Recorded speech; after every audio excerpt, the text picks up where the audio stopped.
Request ng tanan sa pagtindog.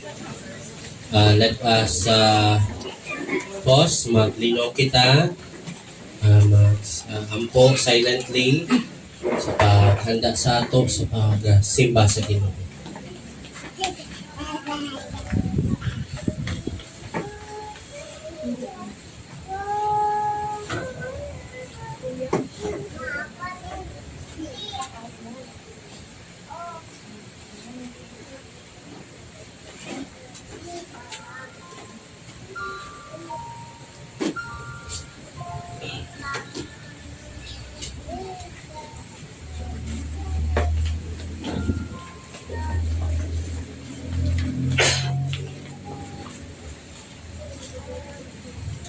Let this mind be in you, which was also in Christ Jesus, who, being the form of God, thought it not robbery to be equal with God, but made himself of no reputation, and took upon him the form of a servant, and was made in the likeness of men.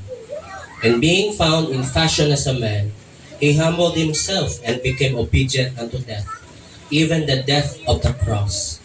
Wherefore God also hath highly exalted him, and given him a name which is above every name, that at the name of Jesus every knee should bow, of things in heaven, and things in earth, and things under the earth, and that every tongue should confess that Jesus Christ is Lord, to the glory of God the Father.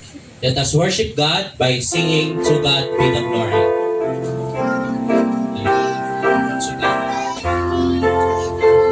Sing.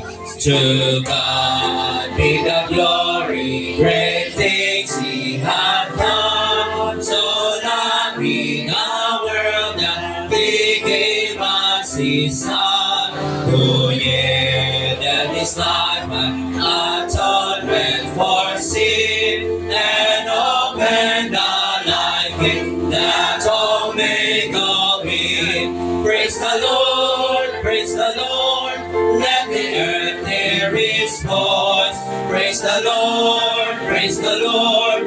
Let the people rejoice. Oh, come to the Father through Jesus the Son, and give him the glory. Great things he hath done. Oh, perfect redemption, the purchase of blood, to every believer, the promise of God. The vilest offender who truly believes, the moment from Jesus a pardon receives. Praise the Lord, praise the Lord. Let the earth hear his voice. Praise the Lord, praise the Lord. Let the people rejoice. Oh, come to the Father through Jesus the Son, and give him the glory. Great things he hath done. Great things he hath taught us. Great things he hath done. And great are rejoicing through Jesus the Son. But purer and higher and greater will be our wonder, our worship, when Jesus we see. Praise the Lord, praise the Lord. Let the earth hear his voice. Praise the Lord, praise the Lord. Let the people rejoice. Oh, come to the Father through Jesus the Son, and give him the glory. Great things he hath done. Let's pray. Lord, we are thankful for this day na ginhatag mo sa amo, na makapangalagad kami in spite, Ginoo, sa daghan yung mga pagsulay ng amo ang ginatubang. Lord, we are thankful sa opportunity na makapaduol kami sa imo atubang. Salamat, Ginoo, sa ginhuman ni Jesucristo para sa amo. We come to you, Lord, with gratitude. kay dako ang imong sakripisyo para sa amo. Lord, ikaw magatabang sa amo, nga mo niya kasing-kasing o panghuna-huna na sentro jud sa imo. We pray, Lord, may you take any obstacle or disturbances na mag-aabot sa amo niya ito nga tabangi kami Ginoo nga mag-focus sa amo niya pagpangalagad sa imo. Lord, kung naisala kami sa mga kasing-kasing, Ginoo, ikaw magapasaylo sa amo Ginoo. Lord, prepare our hearts, prepare our minds, Lord, to worship you and to glorify your name. In Jesus' name, Amen. In His presence, there is comfort. In His presence, there is peace. When you sing the Father's song, you will find such blessed assurance in the presence of the Lord. Cover me, Lord, with your presence.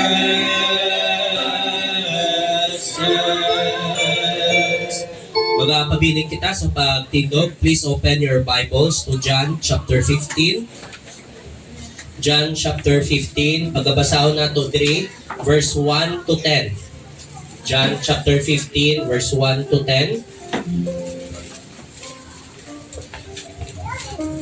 Pag-auna ako, then kao ma-respond sa verse 2 hantod mahuman kita sa verse 10. Pagpulang sa Ginoo, nagasulti, I am the true vine, and my Father is the husbandman. Every branch in me that beareth not fruit, he taketh away. And every branch that beareth fruit, he purgeth, that it may bring forth more. Now ye are clean through the word which I have spoken unto you. Abide in me, and I in you. As the branch that bear fruit itself, except I abide in you. No more can ye, except ye abide in me. I am the vine, ye are the branches. He that abideth in me, and I in him, the same bringeth forth much fruit. For without me ye can do nothing. If a man abide not in me, he is cast forth as a branch, and is withered, and gathered together, and cast into the fire, and they are burned. If ye abide in me, and my words abide in you, ye shall ask what ye will, and it shall be done unto you. There is my Father glorified, that ye are my children, so shall ye be my disciples. As the Father hath loved me, so have I loved you. Continue in my love. If ye keep my commandments, ye shall abide in my love, even as I have kept my Father's commandments, and abide in his love. Okay, hangtod dira lang. Magalingkod ka mo. Let's sing, and can it be?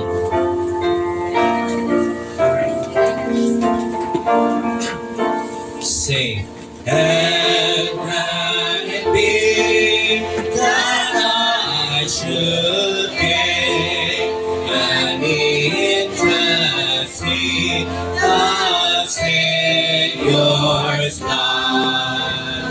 Died he for me through causes pain, for me who him to them pursue.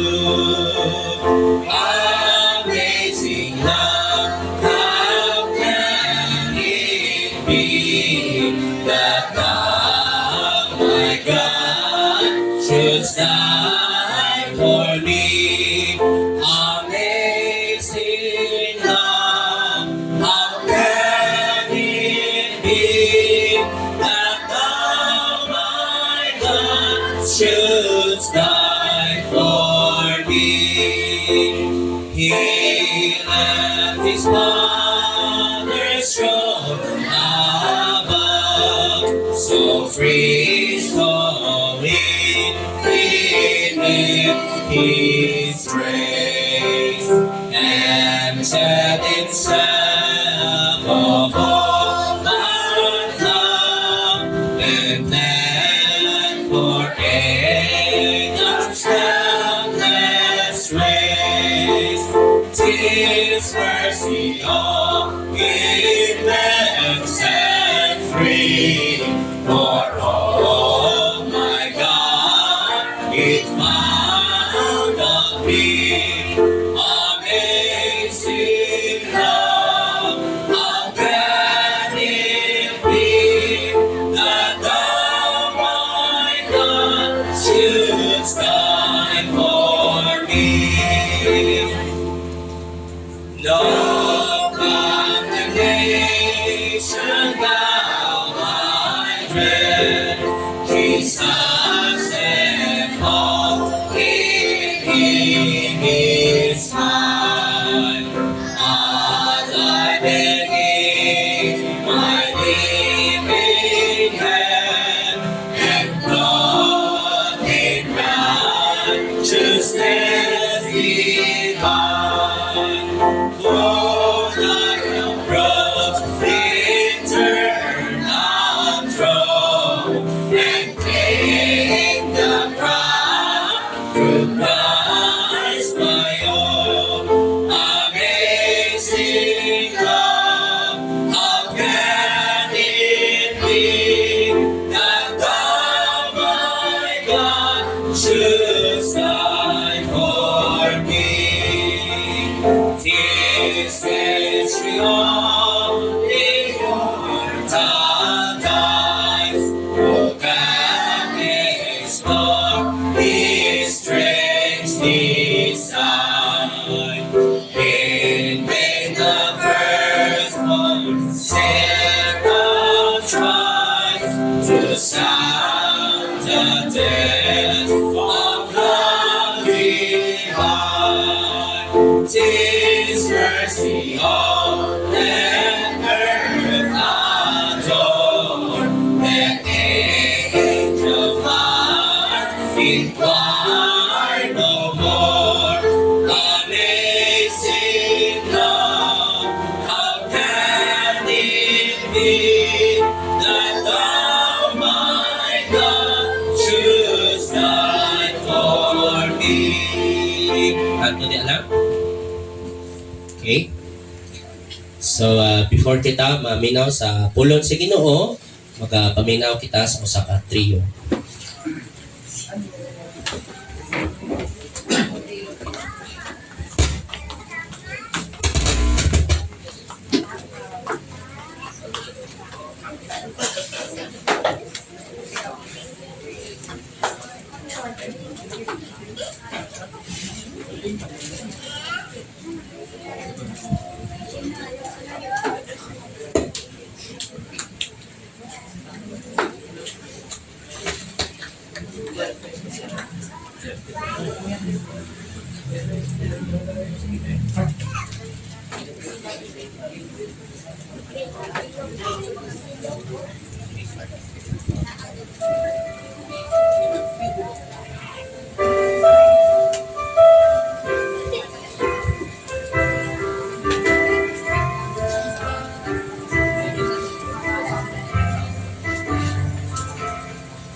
God before us, God beside, God within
God in gladness, God in strife, Father, we commit to you our lives. For we know you are faithful through the sickness and the storm. You've been with us from the start. Father, we commit to you our lives. For we know that you are faithful through the sickness and the storm. You've been with us from the start. Father, we commit to you these days. Father, we commit to you our lives.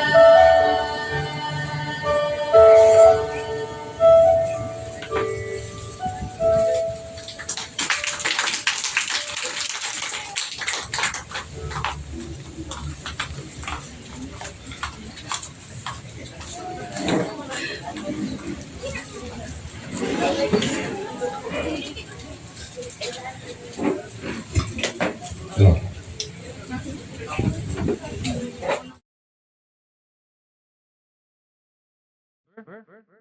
Sa mga growing and blooming nga mga flowers ang aton simbahan. Okay, nga mga kabataan na. Okay. Okay, thank you so much again sa special number. Okay, for the message this morning, just would like to remind you that ang aton nga mensahe nga ginadala diri every Sunday amo ang paggamit sa pulong sa Ginoo, no? Okay? So pagpainumdum sa inyo nga we're here to worship God through the word. Pinaagi sa pulong sa Diyos.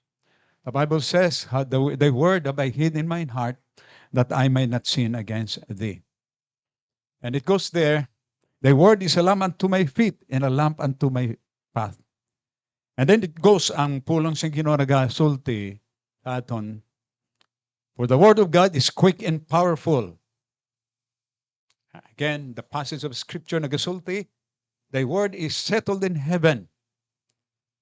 Heaven and earth shall pass away, but my words shall not pass away. Just to remind you of the word of God.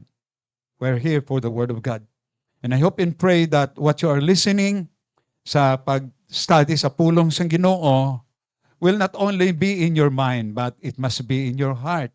And ultimately, makita sa ato nga kinabuhi, no, as we try to apply it, because that is the pinaka-importante sa kinabuhi. It's not only hearing the word of God, but rather, siling sa pulong sa Diyos, we must exercise this in your life.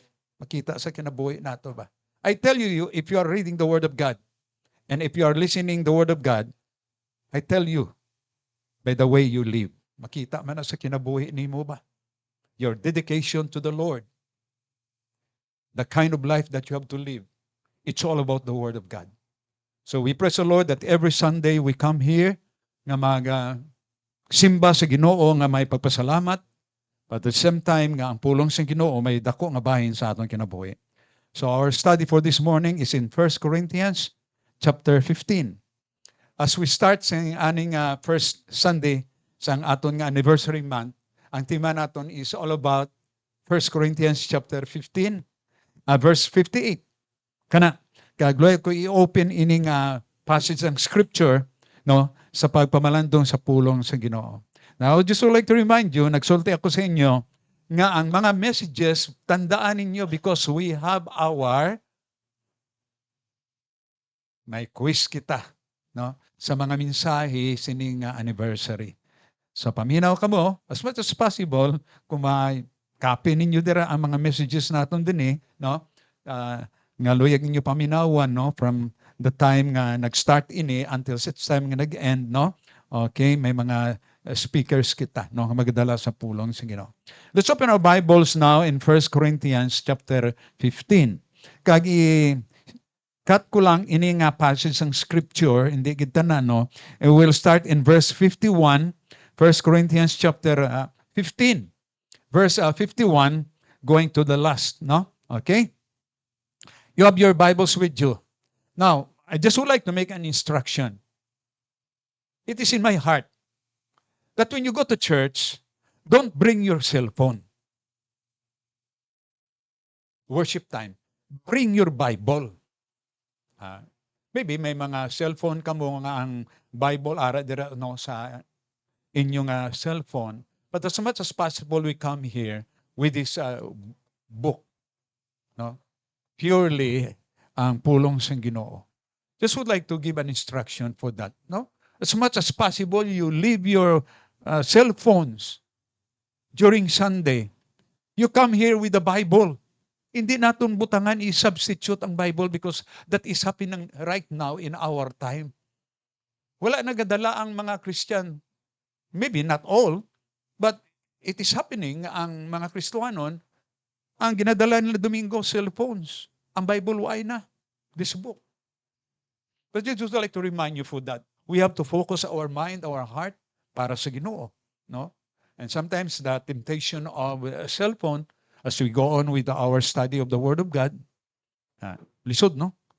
So open your Bibles again in 1 Corinthians chapter 15, just a matter of reminder again.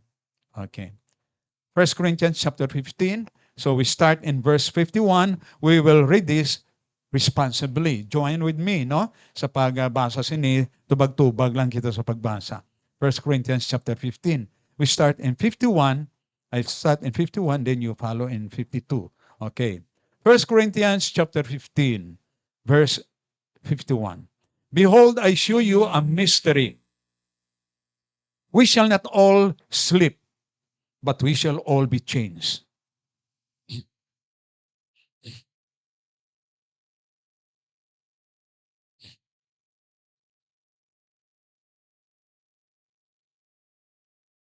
For this corruptible must put on incorruption, and this mortal must put on immortality.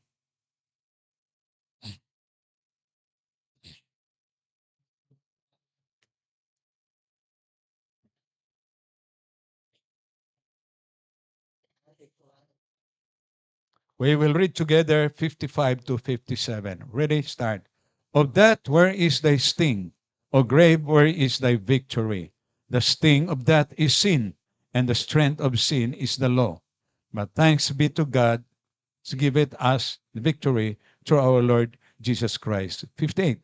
Therefore, my beloved brethren, be steadfast, unmovable, always abounding in the work of the Lord, for as much as ye know that your labor is not in vain in the Lord. Okay, we'll commit this to the Lord. Our gracious God, the God of grace, thank you so much again for the privilege of having you, O Lord, with all your graces, even for this morning that you have prepared for us, especially thy word. Thank you so much again that we have to open this living word. This is the book from you. Lord, help us always to listen and attentively and to take thy word of God with all sincerity, putting this in our heart, not only in our mind, O God, and help us always, O Lord, that we may be able to put everything of what we heard, O God, in the way we live. We give glory unto your name as we commit now unto you, as we study thy word. In Jesus' name, amen. Ang title o kung ang tema naton ngayon hatag sa inyo this morning is about the lively Christian faith in action. The lively faith, Christian faith in action. Okay. Ang buhi ng pagtuo in action. Dili patay nga pagkinabuhi Kristohanon.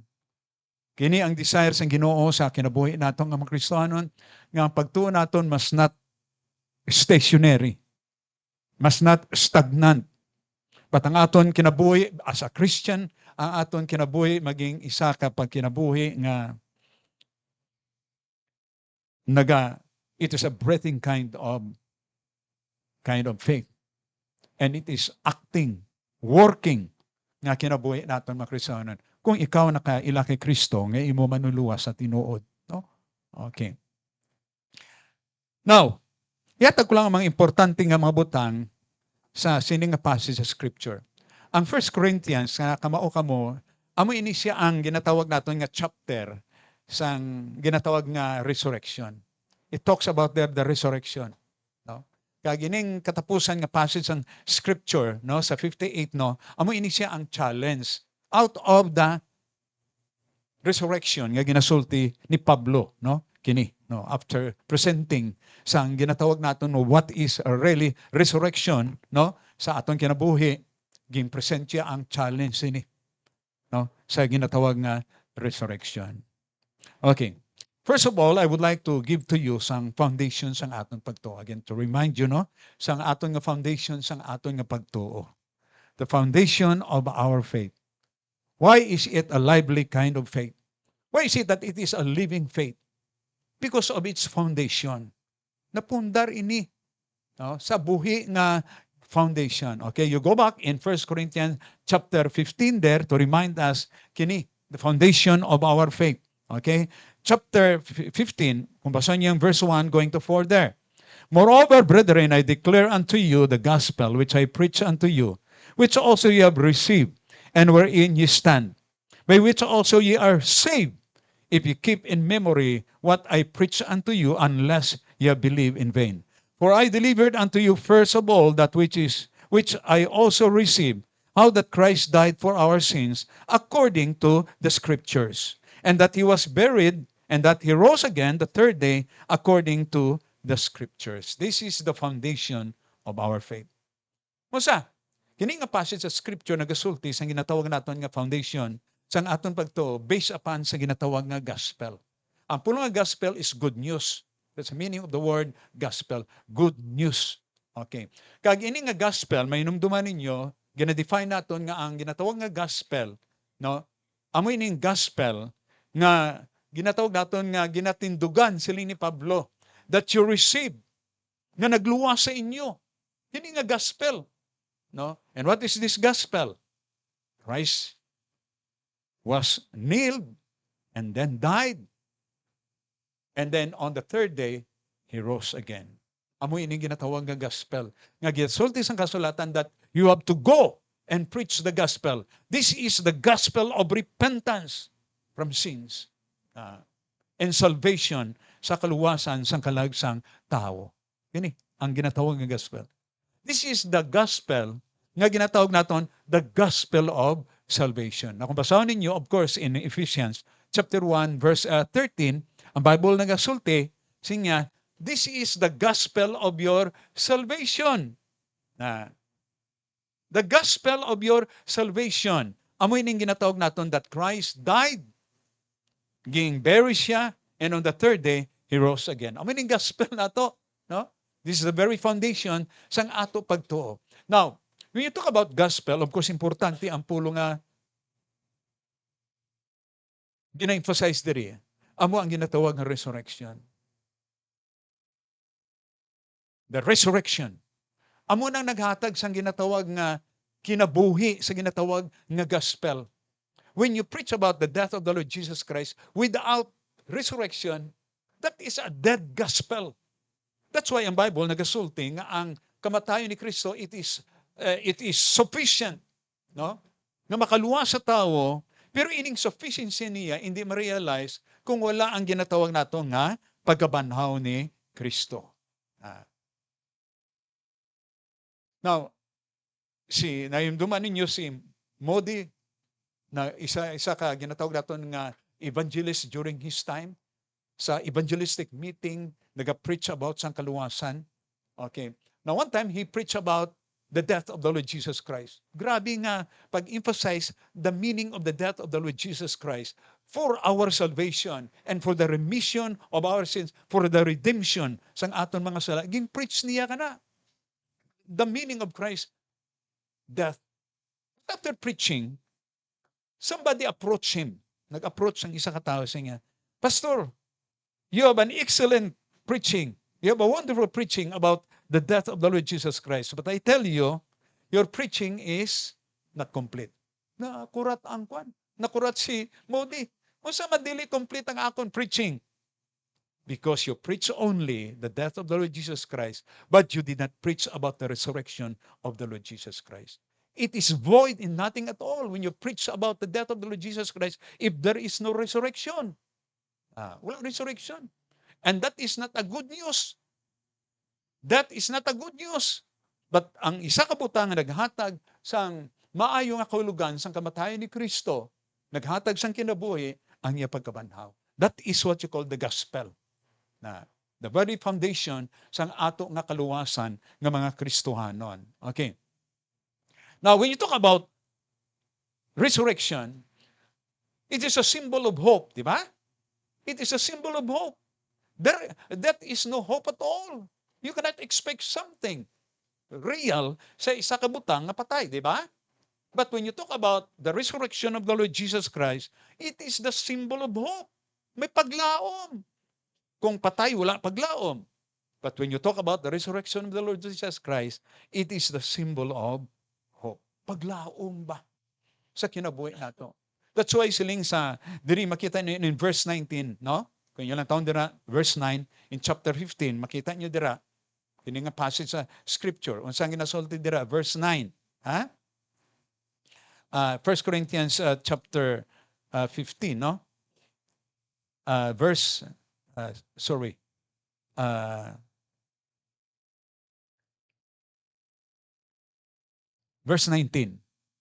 If this life only we have hope in Christ, we are all men most miserable. So he talks about there what you call hope. Kung imo paglaom sa kay Kristo, hangtod lang kini nga yuta, you are a miserable person. Kaya ang ginasulti din nga paglaom, it's not just the hope in this world. But he talks about more than that. It's extender sa ginatawag nga eternidad. Ini nga paglaom. Hindi ini earthly nga paglaom lang. This is what you call an eternal hope. Heavenly hope. Ini nga paglaom, ang resurrection nga ginapromise ang Ginoo nga simbolo sang hope. It is not only the hope here in this world, but it extends more than that. It goes there in eternity. Ini nga paglaom. Kana nga passage sa scripture. Now, I just would like to give to you this truth. It means to say, when you talk about hope, the resurrection promises hope. Kag ini nga paglaom is the hope of heaven. Paglaom sa langit. Paglaom sa langit. Ang buhi nga maluluwas, nagsulti nga kung ikaw mutuo sa iya, may kinabuhi ikaw nga walay katapusan. And it is very literal in the passage of the scripture nga kini nga paglaom is not only in this world, but in the world to come. Eternal hope. Okay, so open your Bibles there. Buksan niyo yung Bible there. No? In 1 Peter chapter 1. Okay. 3 and 4. Lantaw ba lang nyo kini nga passage of scripture? Agon matagaan kita liwat again sa pag-remind sini nga paglaom nga ginasulti sa kasulatan. 1 Peter chapter 1. Okay? 3 and 4. Okay. Blessed be the God and Father of our Lord Jesus Christ, which according to His abundant mercy hath begotten us again unto a lively hope by the resurrection of Jesus Christ from the dead. A lively hope. Dili patay nga paglaom. On the basis ng pagkabanhaw sang Ginoo sa kamatayon. Verse 4, to an inheritance incorruptible and undefiled, and that fadeth not away, reserved in heaven for you. Who of you here, nakasiguro nga kamo palangit, raise your hand. Have you ever realized it? Ining paglaom nga ginasulti sa Bible, paglaom ini dito sa langit. If you only hope in the Lord Jesus Christ, and that hope is only in this world, you are the most miserable person. Because you will not be going to heaven, that kind of hope. But I would like to emphasize this point, ining paglaom, nga ginasulti sa Bible on the basis ng resurrection ni Kristo, paglaom dito sa langit. Kini nga passage of scripture. Another scripture, Colossians chapter 1. Okay. Colossians chapter 1. Okay. Colossians chapter 1. You try to see this passage of the scripture, which is very important. And that is in verse 5. Nato nyo dara. For the hope which is laid up for you in heaven, whereof ye heard before in the word of the truth, of the gospel. Hope, paglaom dito sa langit. Because you heard what? The word of the gospel. And what is the gospel here? That Christ died, He was buried, and on the third day, He rose again. And when you trust upon Christ, the promise of hope is not in this world only, but in the world to come, heaven. Langit ba? That's why people, dili na kaitsindi kini ba? Dagang mga tao lang makaitsindi. No? They talk about the gospel. But when you ask them about some assurance of that gospel, dili nila kasiguruhan. No? But the Bible is very plain and clear nga kung ikaw musali after hearing the gospel, the word of truth, according to the gospel, kung ikaw maminaw, kung magdawat kay Kristo, the Bible says, you will be going there in heaven. We praise the Lord for that. The assurance of going to heaven. Anytime, kuhaon kita sa Ginoo, mamatay kita in this world. We have a short time life in this world. Kamao naman kamo. Anything will happen sa atong kinabuhi. Kay nakadawat ikaw kay Kristo, ngayon mo inong danon nga mamudulas, paagi sa pagpaminaw sa gospel, you understand it, and you put your trust and confidence sa kay Kristo. This is the assurance. The hope sa ito paglaom, nagapadulong dito sa langit. One time, ang akon nga brother, he was worked there as a pastor dito sa Cagayan. Naka-work siya sa Cagayan. And then, may na siya nga Bible study in a certain university, no?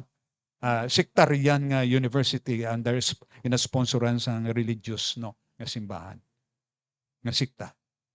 Ang isa ka direktor, nag-meet sila sa direktor sang eskwelahan, and they talk with each other, no? They talk with each other. Namang pangutanang akong brother, siling sa brother ko, niya, are you sure of going to heaven or not? Sulti ka na niya. Ang tubag mo siya, I do not know. A religious person. I don't want to mention religion here. A religious person. But still, why ka maukong asa sa padulong? He talks about the Bible. He even acknowledged about the meaning, to say the gospel, but without any hope and without really understanding of the assurance kung mamatay siya asa padulong. Ano ba? One time, I met a friend, isa ka missionary, sang sikta man sa isa ka reliyon. I met him.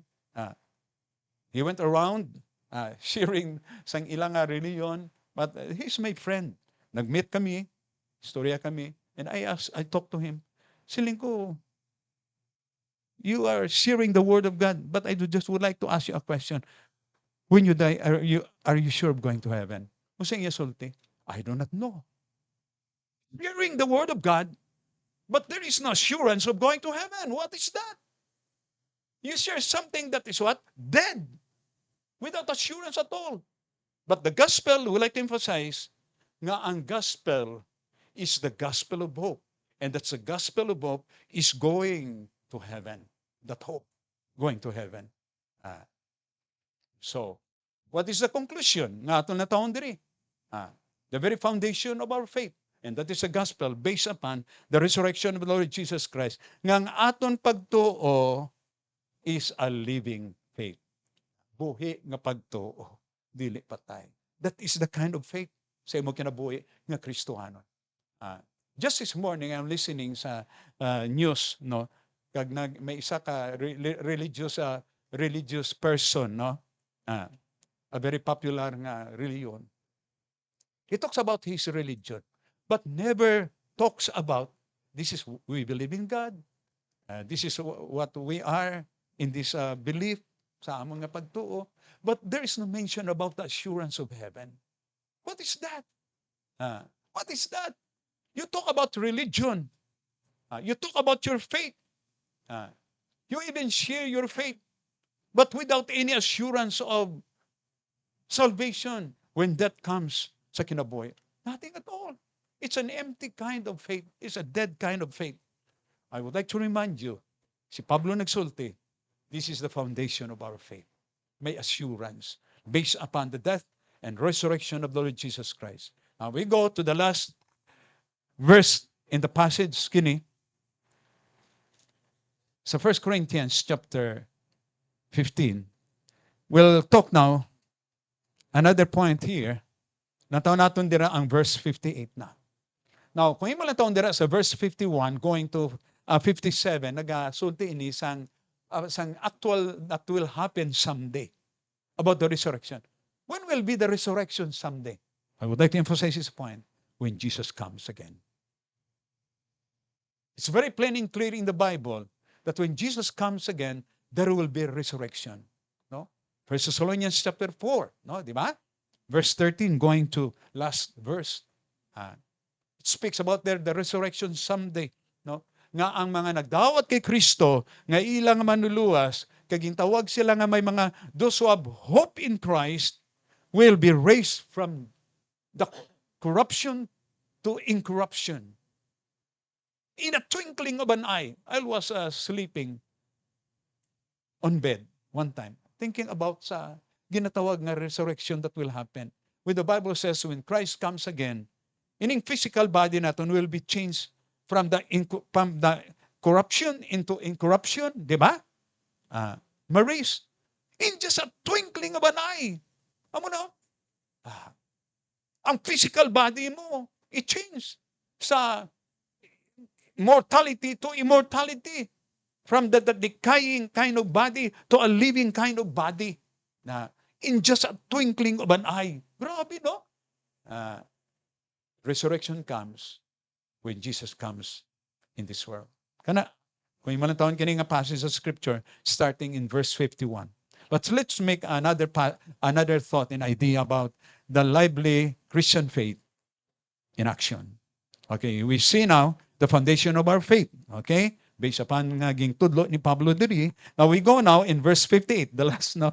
Nataon nyo dara. From the first, we go to the last verse. Okay. Kaging titulan ko ini nga the firmness of our faith. If there is the foundation of faith, we need to have a firm kind of faith. Ligon na pagtuo. You believe that you will go to heaven. But the question is, kung saan pag-appreciate natin sa pagkinabuhi na pagtuo? It is a loose kind of faith. A shallow kind of faith. Hindi na bang pagtuo nga pigado? It is my challenge, no, this time sa pagkinabuhi natin today.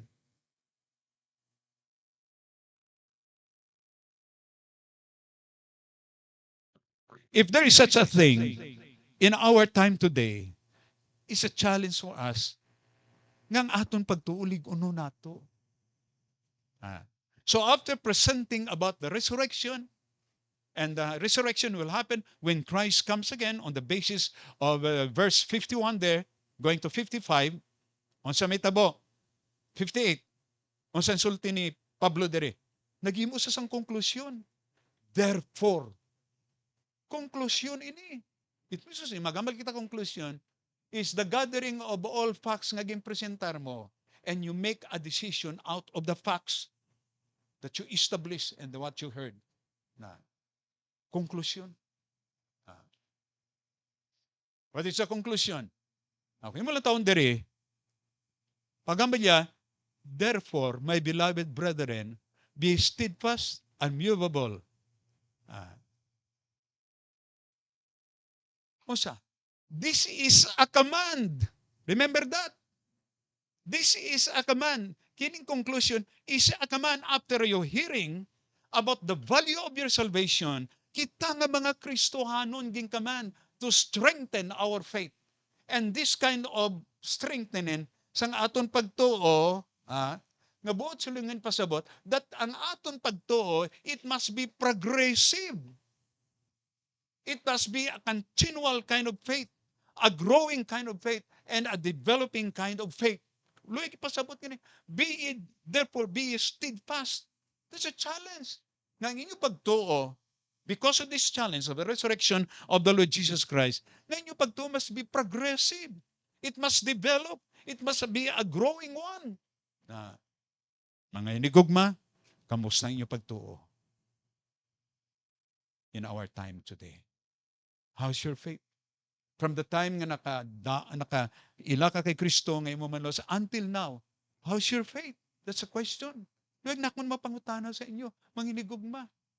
Mga inigugma, we are in the last days. We are now in the last days. Iningitabo nga resurrection that will happen when Christ comes again. And when Christ comes again, the Bible is very plain and clear, when Christ comes again, things will happen worse in this world. We are in the last days. Rapture will come anytime, any moment. So the question is, it is because last days ini, kung sa makita mga Kristiyanon in our time today, are we trying to strengthen our faith or become stagnant? No? You know, when you are stagnant in your faith, ang result ini is not a growing one. The result of a stagnant faith is decay. Tandaan nyo na, basta stagnancy nga pagtuo, ang resulta ma-decay lang na, magabok lang na nga pagtuo. If there is stagnancy in your faith. There is a need to progress. There is a need to grow. There is a need to develop sang aton pagtuo. Because we are living now in the last days. I tell you about that. Now, I hope ma-observe ninyo what is happening right now in our time. Remember the time of Lot, siling sang Bible. Remember the time of Noah when God judged people during the time of Noah. It is happening right now in our time. It is a great challenge for us nga mga Kristiyanon. Instead nga we have to follow the flow of the world. We have to go against the flow of the world. We stand firm in our faith sa pagkinabuhi naton nga mga Kristiyano. Yun ang salmon. Ining salmon nga isda ba? Nga mag-breed sila sa ilang nga itlog. No? Sa river sila, from the sea, going to the river, bisan mataas pa na ang river nga naga-flow, kung kita ko na sa television makuha na sila, jump na sila dito. Until ma-reach nila ang bed sang ginatawag nga asa nagagawa sa ang tubig sa river. Dito sila kag mag-breed sila dito sang ilang itlog na going against the flow of the river. Though it might sometimes it is high, but they have to jump. Makita mo na until they reach the bed of the river. Kita nga mga Kristiyanon, we must not go sa kalibutan nga sitwasyon karon. It's a great challenge for us in our time that we go against the flow of the world. Stand firm in our faith sa pagkinabuhi nato nga mga Kristiyano. Unsang ka man, be steadfast, unmovable. This is the kind of faith na dapat naton ibutang. Ang pulong diri, of course, ng steadfast, ang pulong dira sa Bisaya, tindog nga ligon. Tindog nga ligon. Kag ang pulong dira nga what is this? Unmovable. Okay, kamao naman kamo siguro sang pulong unmovable, no? Okay, di mationg kung sa amon pa sa linggo. So faith must be progressive. That's why kung inyo basahon sa scripture, no? Okay, let's go. No, nataw naton diri. What is the challenge? Jude, chapter verse 20. There is some chapter in Jude. Okay, Jude 20. Nataw nyo dira. Jude 20. What is the challenge of this passage of the scripture? Okay, Jude 20. Okay? But ye, beloved, building up yourselves on your most holy faith, praying in the Holy Ghost. Building up your most holy faith. Mark this. Ang eksperyensya mo sa pagtuo, ginatawag gina sa Bible nga holy. Holy faith. Okay, the Bible says we have to build this holy faith. Praying sa ginatawag nga Holy Ghost. There is much need of praying or prayer in order to build our faith. Nang mangutana ko sa inyo, as you go on with your life, nag-ampo, kung sa man nag-ampo ka kini nga klase nga pag-ampo, Lord, strengthen my faith. Have you ever prayed for that? Lord, strengthen my faith. Why na lang? Samahin nato. As we see the situation of the world today, as we observe what is happening right now sa pagkinabuhi nato ng mga Kristiyanon, have you ever thought, Lord, strengthen me, uphold me, preserve me? Ganun ba? Na-challenge sa atong pagtuo in our time. This is a call of the firmness of our faith ng mga Kristohana. So maybe, ang problem sini, it's a matter of attitude sa kinabuhi natong mga Kristohano. To make your spiritual life strong is not easy. I would like to tell you that, To strengthen, to uphold, sa imo pagtuo nga maging strengthen ikaw, maging steadfast ikaw, unmovable kind of faith, it's a matter of attitude. And attitude toward the things of the Lord is hard. I tell you about that. For what reason? The sinful nature is in your life, still there. And Satan is also trying his best to hinder sa imong spiritual life. The influence of the world will hinder your spiritual life. It's not easy.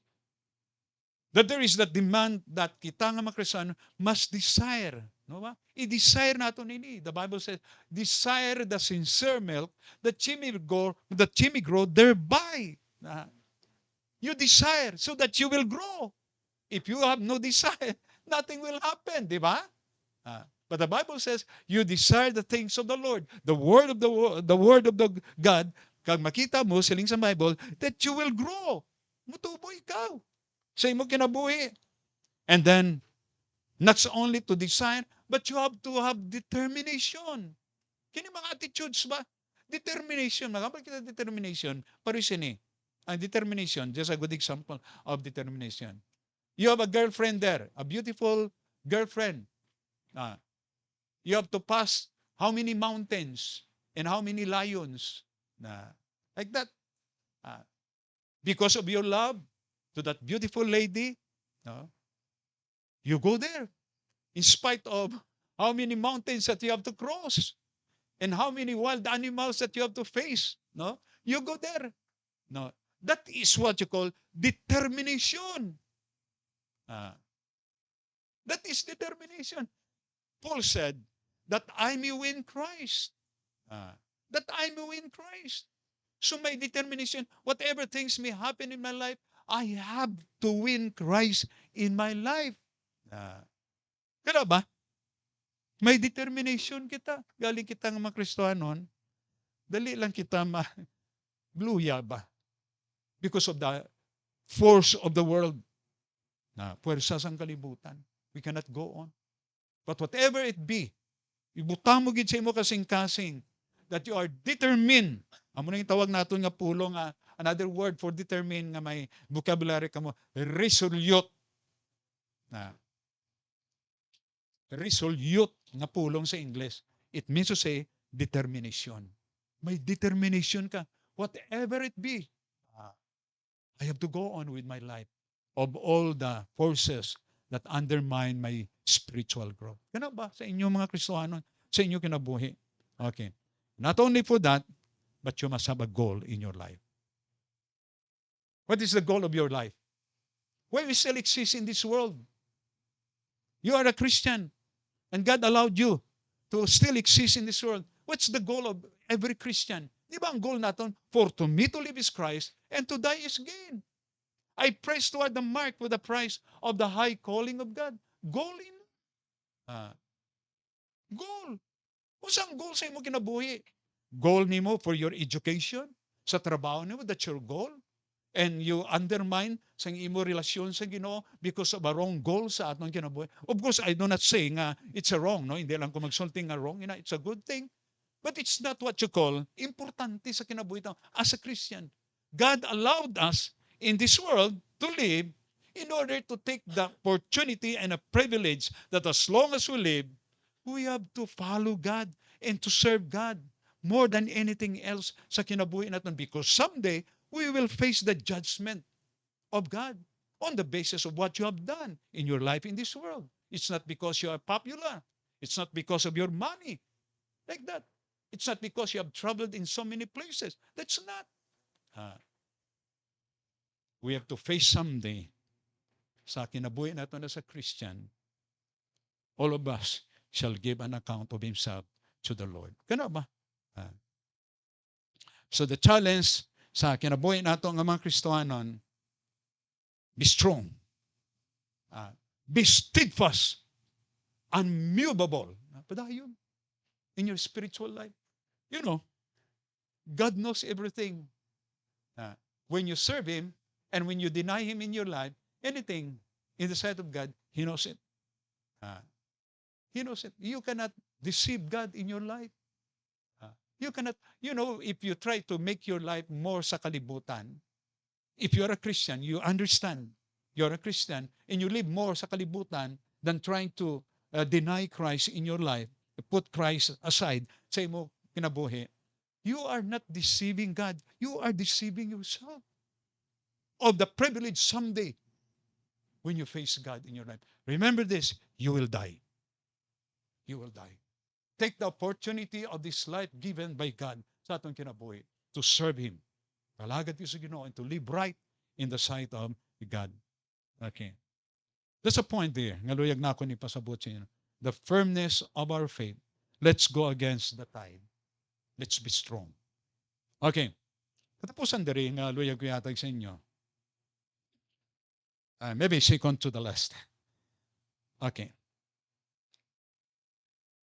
Ang ginatawag na lively Christian faith in action is a fruitful faith. Not only firm, but a fruitful kind of faith. Mabinungawon nga pagtuo. May kapayas kami dira sa balay, duwa lang kabilog. Wow, grabe. Ang bunga ya dagan, lagko nga kapayas ba? Dagan. Nindot ba? Dagan nga pa. Dumatumba gani siya. Kay bangod sang bunga ya nga dagan ba? Dumatumba. Just this year, namunga ang santol namo. Dagan nga bunga sa santol. Sino sa inyo nakakaon sa santol sa balay? Kita niya. Okay. We brought bunga. May napa gusto mo kaon dito, may napa. Bilin. Dagang bunga. Ang manok ko, may manok ako. Dagan nga mga chicks na nagawas. Ang isa nagbata, 12 ka buok. Just this yesterday, nagbata naman ni isa ka manok. 8 naman. Fruitful. It's a good thing, di ba? That's why, kung masabi in chapter 15, kung wala ka nagapamunga, you'll be cut. Kung ikaw nagapamunga, there will be a continuous what? Caring for it. Aron nga maging what? Fruitful pagid. And we can only glorify God. Tanda yun eh. We can only be glorify God sa ato kinabuhi unsa that you bear much fruit. Di ba? Sa Bible, chapter 15, verse 12, that you bear much fruit. Verse 8, bear much fruit. Kita nga mga Kristohanon, a lively kind of faith is a fruitful nga pagkinabuhi. Okay. Actually, kana nga idea, makita nyo dira sa aton nga passage sa scripture, ngaging studian diri 1 Corinthians chapter 15, no? Unsa dira? Unsa? Chapter 15 dira, as we see. Okay. Unsa nga fruitful faith. Okay? Lantaw nyo dira. Okay. For as much as you know, let's go back. Unmovable, always what? Abounding in the work of the Lord. Abounding in the work of the Lord. Okay. Unsa ang pulo nga abounding o kon abound sa dictionary? It means to say, to be great in number or amount. To be great in number or amount. Mag-multiply pagid kita sa pag-alagad sa Ginoo. That's the point there. Ang lisod sini, kung nag-alagad sa Ginoo, and then you become weak in your spiritual life and you abandon your responsibility. No more. Ang nindot nga Kristohanon, that he is a lively kind of Christian, no? is progressive. Naga-multiply ang iya kinabuhi sa pag-alagad sa Ginoo. Tandaan ninyo, ang Bible is very plain and clear that there will be rewarding in heaven there. The more you do and perform sang imo kinabuhi para sa Ginoo, the more you have to receive rewards there in heaven. There are so many rewards in heaven according to Scripture. No, there's no time nga mag-mention kita sina. But the Bible is very clean here. Fruitful, may pulong diri gamit, always abounding in the work of the Lord. It means to say, there is that what you call continuity. Maging consistent kita. May perseverance ang atong pagtuo nga nagapadayon. No? May isa ka Kristohanon sa ginatrabahoan ko.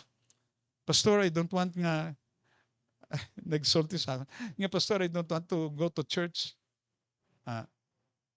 Only. Linya. Kay during sa iya life, makadto lang sa church, every Sunday, simba. Okay, that's the only nga mahimo niya every Sunday. Nga Pastor, luyag ko gani nga magtubo pagid. So nagkuan siya, nagpromise siya, nagsulti sa, Pastor, I would like to attend Sunday school. Not only going to church every Sunday service, but siniya luyag ko mag-attend pagid Sunday school. Maybe not Sunday school only. Whatever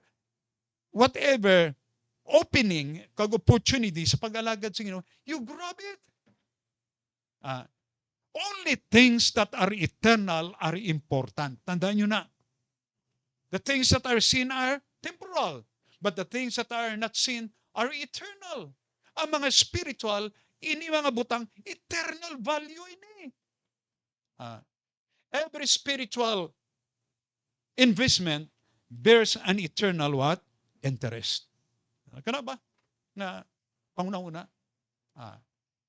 Every eternal investment nimo sa kinabuhi nimo, pila kadlaw you expect something sa imo nga kinabuhi. Always, no? Kana.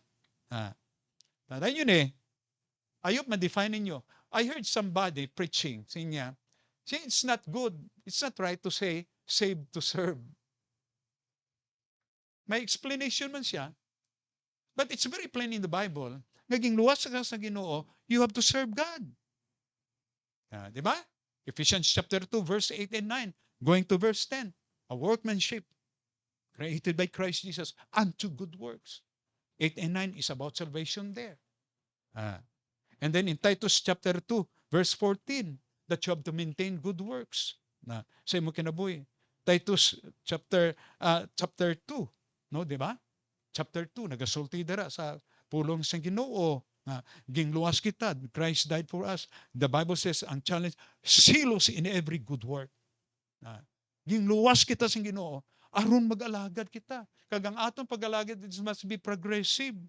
It must be a fruitful kind na pag-alagad. Nga pila kadlaw lisod, no? Ang manasilin sa Bible, that when you enter the kingdom of God, entering the kingdom of God, kabay pa nga hindi lives ang madala ninyo. You enter the kingdom of God someday in heaven with fruits of your eternal performance sa pag-alagad sa Ginoo. Entering heaven, not of leaves, but rather fruits sa kinabuhi nato ang mga Kristohana. Okay. So, abounding in the work of the Lord. Nanimian ko sang pulo nga abounding sa Bisaya, no? Okay. Magmadagayaon. Nandot nga pulong, no? Magmadagayaon. Nga pulong. Abounding. Nindot nga pulong, no? Word nga gingamit diri. Okay. So that's a challenge for us. Nga kita nga mga Kristiyanon, kini ang promise. Now, like ko lang maghatag sa isa ka point. Fruitfulness. Pag-alagad sa Ginoo, may isa lang kapulong importante in fruitfulness sa inyong kinabuhi. Faithfulness. Magmatutom kamo sa Ginoo. Actually, kung maglantaw kamo sa ginatawag nga parable of the servants, sa chapter 24, kung magbasa kamo chapter 25, ang ginatawag nga parable of talents, when you basahon sa Biblia, dira, ang ginadiman sa Ginoo, faithfulness. Good and faithful servant, enter thou into the joy of the Lord. enter thou into the joy of the Lord. May ara ang mga Marines ba? May ara sila nga moto. Ang moto nila, Semper Fidelis. Latin word na, Semper Fidelis. Latin word. Ang kulugan sina sa Marine, aran makita mo na sa ilang logo, no? Semper Fidelis. Ang pulong Semper Fidelis, it means to say, always faithful. Ayop nga kita nga mga Kristiyanon, in order to become fruitful in sa aton kinabuhi, there's a challenge to be fruitful. Magmabinungawan kita. Okay, the last thing. Atag ko sa inyo yun eh. We talk about sang lively kind of faith. Kinanglan ang pagtuota. Not only nga fruitful, may fulfillment. The fulfillment of faith. Kinanglan may fulfillment ang aton pagtuo. Ang pagkabuhi naton nga mga Kristohanon, ang perspective, ang ginalantaw naton sa kinabuhi naton, ang palabuton. Someday there. Na, it's an eternal perspective. Ang kinabuhi Kristiyanon is an eternal perspective. Ang ginalantaw naton sa piyak na kinabuhi. Not in this world. Eternal perspective. Katandaan ninyo ini, if there is expectation, no, if there is fulfillment, there is what you call expectation. The Bible says, your labor is not in vain in the Lord. Yan ang may fulfillment ang kinabuhi nato ng mga Kristohanon. Okay, I just would like to give you this passage of scripture and we will close. 2 Timothy. 2 Timothy chapter 6.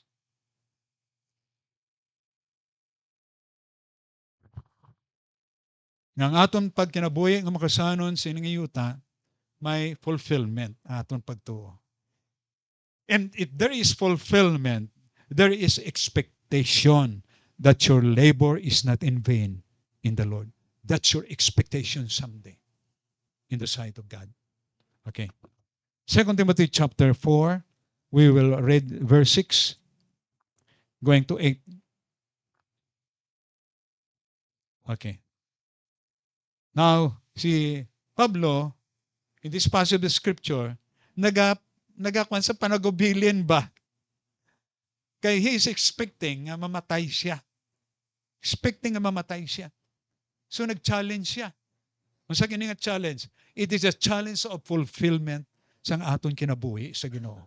2 Timothy chapter 4, okay? Verse 6. Shall we read this? Basahon naton kini? No? Going to verse 8. We will read this together. Okay? 2 Timothy chapter 4, 6 to 8. Okay? Harana sa inyong mga Bibles. Okay, basahon natin niya. This is the life of Paul in his spiritual life. Sa iyang pagtuo. Naghimo siya sa ginatawag natin nga trying to think about sang iya pagkanubuhi. Trying to trace everything in his life, in his commitment sa Ginoo. Okay. 2 Timothy chapter 4, 6 to 8. Okay? Anana? Okay, we'll read this together. Ready? 2 Timothy chapter 4, verse 6. For I am now ready to be offered, and the time of my departure is at hand. I have fought a good fight. I have finished my course. I have kept the faith. Henceforth, there is laid out for me a crown of righteousness, which the Lord, the righteous judge, shall give me at that day, and not to me only, but unto all them also that love his appearing. Therefore, be steadfast, unmovable, always abounding in the work of the Lord, for as much as you know that your labor is not in vain in the Lord. Let's pray. Salamat Ginoo sa imo pulang again to remind us sa amon nga pagtuo Ginoo in this time. And we pray, O God, nga kini nga challenge Ginoo mo man sa among kinabuhi by your grace and by the working of the Holy Spirit. Thank you so much again, O God, in Jesus' name. Amen.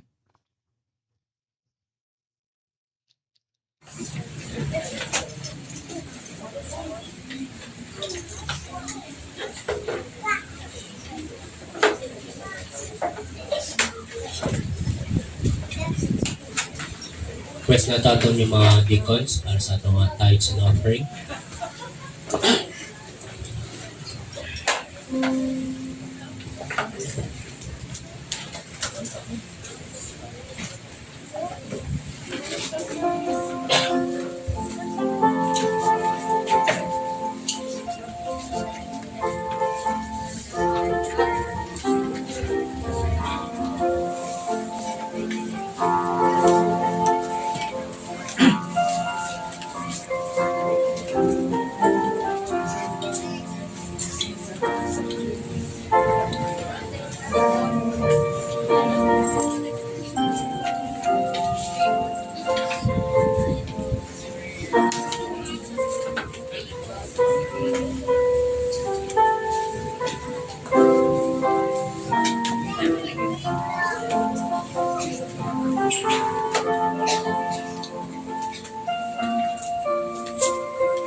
Presentaran sa pagtindo.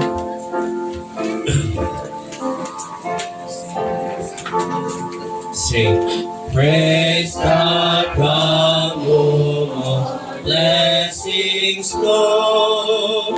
Praise Him, all creatures here below. Praise Him above the heavenly hosts. Praise Father, Son, and Holy Ghost. Amen.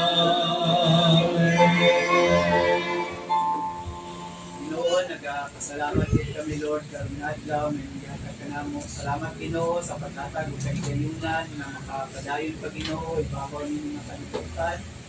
O labaw sa tanan Ginoo, salamat man usab sa kagawasan Lord sa pagsimba nga walay persecute kanamo, wala din nagapugong kanamo Ginoo nga mga Ginoo sa simbahan. Salamat Ginoo. Kung isang pa man Lord, salamat sa pag-challenge sa mensahe Ginoo. Kuugay kami nga pag-alagad Ginoo sa oportunidad nga gihatag mo Ginoo kanamo ng mga Kristohanon Ginoo. Salamat kay Ginoo. Isang pa man Lord, nagpasalamat kami sa lapit Lord na imuang gihatag Ginoo sa mga kaanakan, pinaagi Ginoo sa trabaho, pinaagi Ginoo sa negosyo o sa daghang pagpamaagi Ginoo. Salamat Ginoo sa lapit Ginoo. Ikaw Ginoo magapanalangin ini. Gamita kini Lord na sa lapit Ginoo para magdala Ginoo sa mga kalimayaan. Gamita kini sa mga Ginoo nga iglesia sa pagpasigulog dira kami Ginoo. Bisan pa man kanamo dito Dios, ang po Ginoo. Ikaw natabang kanamo nga napakatag Lord. Bigyo makasing-kasing. Ulit kami Ginoo, magagmay ng mga dagkong dito pinitinuwas ang mga kasing-kasing na galitan. Ikaw Ginoo magadawat, magagay. Matugyan ang mga kanan, o ka ng pagpasalamat. Jesus.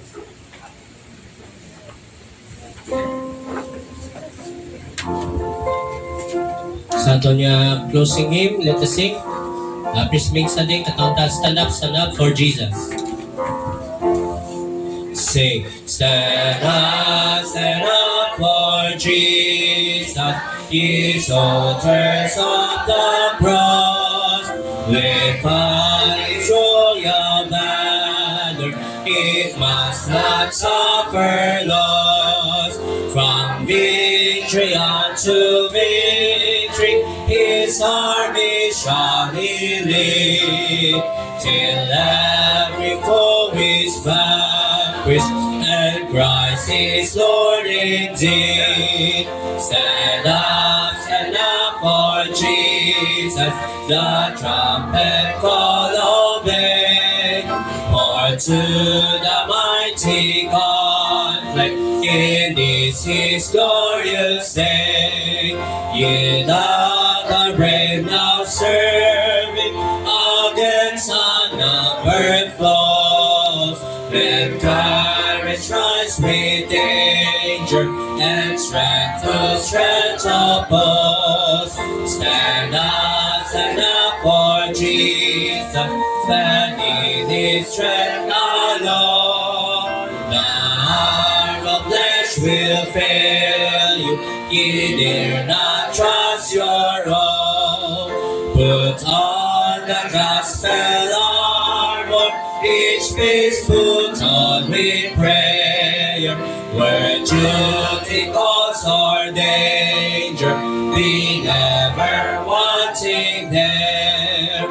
Stand up for Jesus. God's strife will not be long. His veil anoints all battle, the next the victor's song. To Him who overcometh, a crown of life shall be. And with the King of glory shall reign eternally.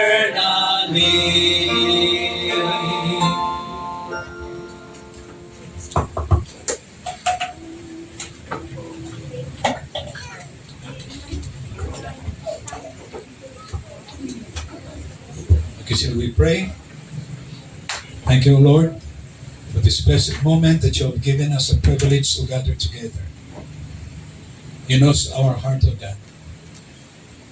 As we worship, Lord, with sincerity and truth, sa among kinabuhi, Ginoo. And we allow the Word of God not only in our mind, but in our heart, O God. And we let this Word of God be seen wherever we are. O God, sa among kinabuhi. Thank you so much again for the privilege of giving time na matagaan ka namon sa pagsimba o paghimaya sa imong ngalan, O Diyos. Everything for your glory and honor, O God. Now unto Him that is able to keep you from falling and to present you faultless before the presence of His glory with exceeding joy. To the only wise God, our Savior, the glory and majesty, dominion and power, both now and ever. Amen.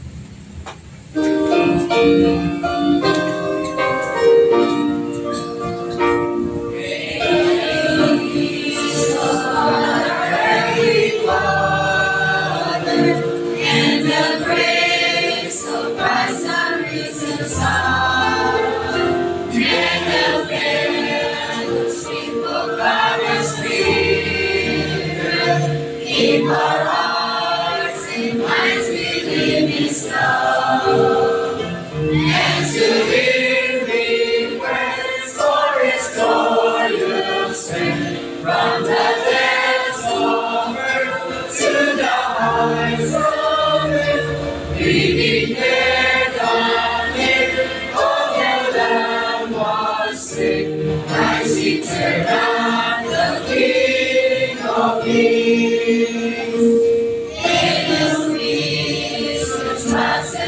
Understanding and His grace which makes us hungry are, and His fellowship of His communion make us one in spirit and in heart, and to Him we praise for His glorious strength. From the depths of earth to the heights of earth, we declare the name of the Lamb was slain. Christ eternal, the King of Kings.